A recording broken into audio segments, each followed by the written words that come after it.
Welcome back to Mark Carney's Book Club. Today we are going to start chapter 14, which is called How Purposeful Companies Create Value.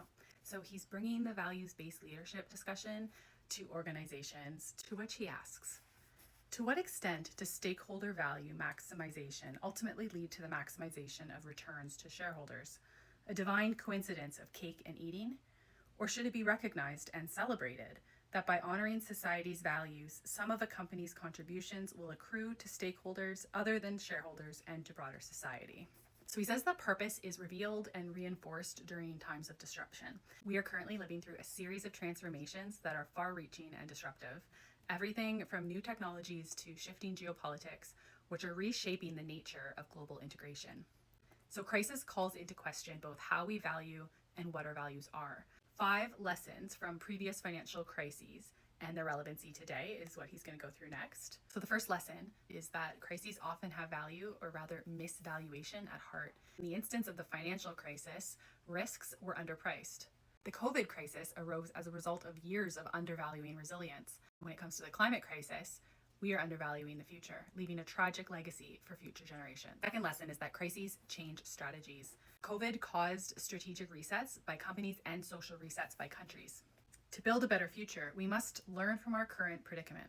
The COVID tragedy proves we cannot wish away systemic risks, and that we need to invest upfront to avoid disaster down the road. And so it is with climate change, a crisis that involves the entire world, from which no one will be able to self-isolate. Resilience is now highly valued.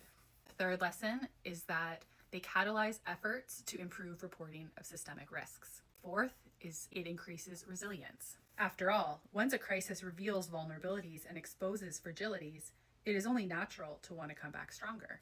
The fifth lesson is the need to embed responsibility by reestablishing a sense of purpose in business. So he's back to talking about companies, asking, who owns a firm? The answer appears straightforward: shareholders.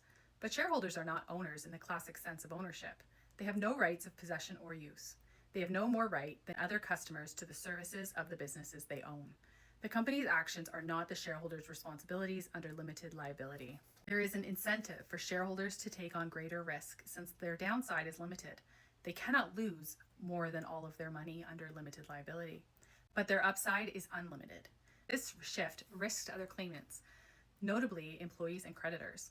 A similar dynamic holds for externalities, such as pollution.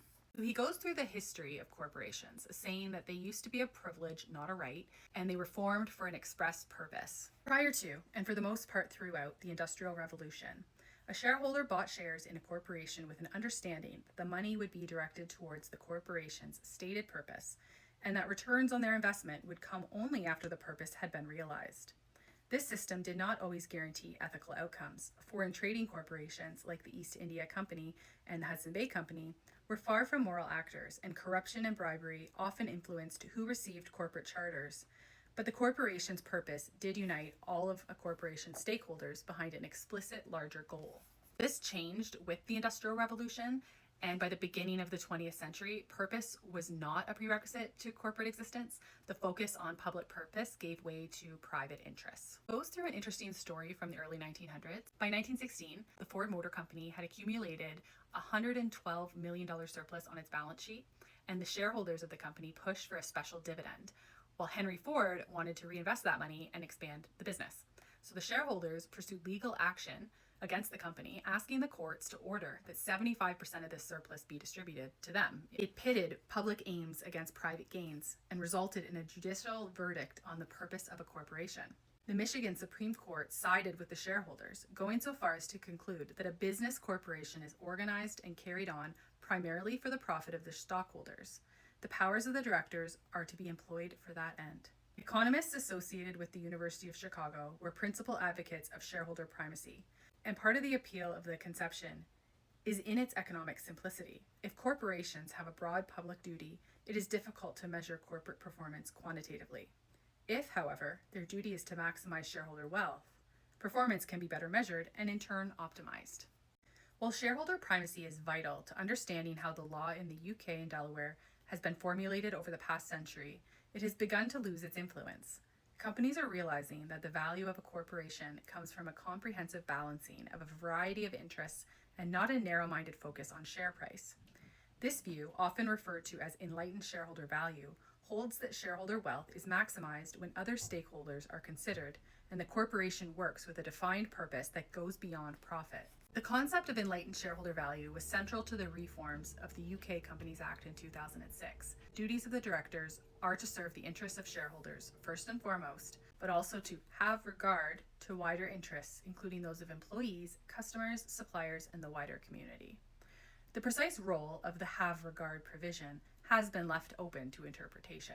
He continues on about the rising doctrine of enlightened shareholder value, saying that while it allows for consideration of other shareholders, it is still a form of shareholder primacy. Corporate law continues to prohibit directors from acting at the expense of the shareholders for achievement of corporate purposes. He claims that, at times, large positive gains could accrue to society if small sacrifices were made on behalf of shareholders.